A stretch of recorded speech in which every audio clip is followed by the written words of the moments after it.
এখানে যে ইরান দেখতেছেন, ইরানের পরে এই যে ইরাকের পরে হচ্ছে এখানে হচ্ছে এই যে ইসরায়েল।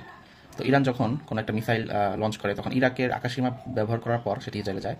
একইভাবে ইসরায়েল আবার ইরাকের আকাশপথ ব্যবহার করে ইরানে হচ্ছে হামলা চালায়।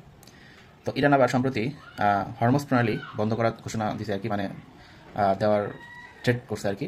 তো হরমুজ প্রণালীটা হচ্ছে এই যে জায়গাটা হচ্ছে হরমুজ প্রণালী।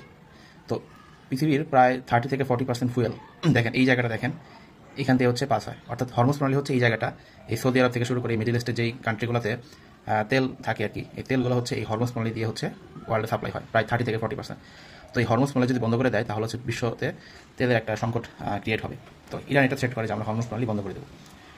আর ইউএসএ যদি ইরানে হামলা চালাতে চায় তাহলে তাকে সরাসরি কিন্তু ইউএসএ থেকে ইরানে হামলা চালাতে হবে না। এই যে ভূমধ্যসাগর, তারপর হচ্ছে মিডল ইস্টের অনেক এই জায়গাগুলোতে অনেক জায়গাতেই আমেরিকার সামরিক ঘাঁটি আছে, সেই সামরিক ঘাঁটিগুলো থেকে খুব সহজেই ইরানে হামলা চালাতে পারবে। আবার ইরানও আমেরিকার সামরিক ঘাঁটিগুলোতে হামলা চালাতে পারবে। আর মুসলিম বিশ্ব যদি যুদ্ধে জড়া যায় তাহলে মুসলিম বিশ্বের মধ্যে একমাত্র এই পাকিস্তানের কাছে এই পারমাণবিক বোমা আছে, তাছাড়া আর কোনো মুসলিম কান্ট্রির কাছে পারমাণবিক কোনো বোমা নাই। যদি কখনো থার্ড ওয়ার্ল্ড ওয়ার লাগে, থার্ড ওয়ার্ল্ড ওয়ার লাগার সম্ভাবনা হচ্ছে যদি যেমন রাশিয়ার একমাত্র না অনেকটাই মিত্র হচ্ছে মিডল ইস্ট হচ্ছে ইরান। আর ইসরায়েল এবং ইউএসএ যদি কখনো খামেনি সরকারকে উৎখাত করার চেষ্টা করে সেক্ষেত্রে রাশিয়া এখানে হস্তক্ষেপ করবে। এবং রাশিয়া যদি হস্তক্ষেপ করে তো সেক্ষেত্রে রাশিয়া, ইরান, চীন, উত্তর কোরিয়া এই দেশগুলা, তারপর মিডল ইস্টের কান্ট্রি, মুসলিম কান্ট্রিগুলো, এগুলো একটা জোট তৈরি হতে পারে।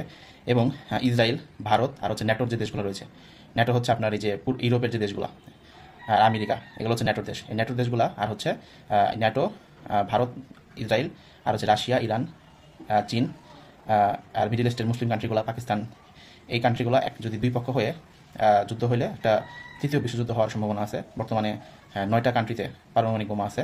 এক্ষেত্রে চীনের কাছে আছে, পাকিস্তানের কাছে আছে, উত্তর কোরিয়ার আছে, রাশিয়ার আছে, যদি এই পক্ষে চিন্তা করি। আর ওইদিকে ইসরায়েলের আছে, আমেরিকার আছে, ফ্রান্সের আছে, অর্থাৎ ন্যাটোর দেশগুলোর পারমাণবিক বোমা আছে, আর এইদিকে এই দেশগুলোরও পারমাণবিক বোমা আছে। তখন পৃথিবীটা আসলে একটা ধ্বংসের দ্বার প্রান্তে চলে যাবে আর কি। অর্থাৎ মনুষ্য যে হিউম্যানিটি আর কি, এটা ধ্বংস হওয়ার একটা সম্ভাবনা ক্রিয়েট হবে। তো সামনে দেখা যাক কি হয়।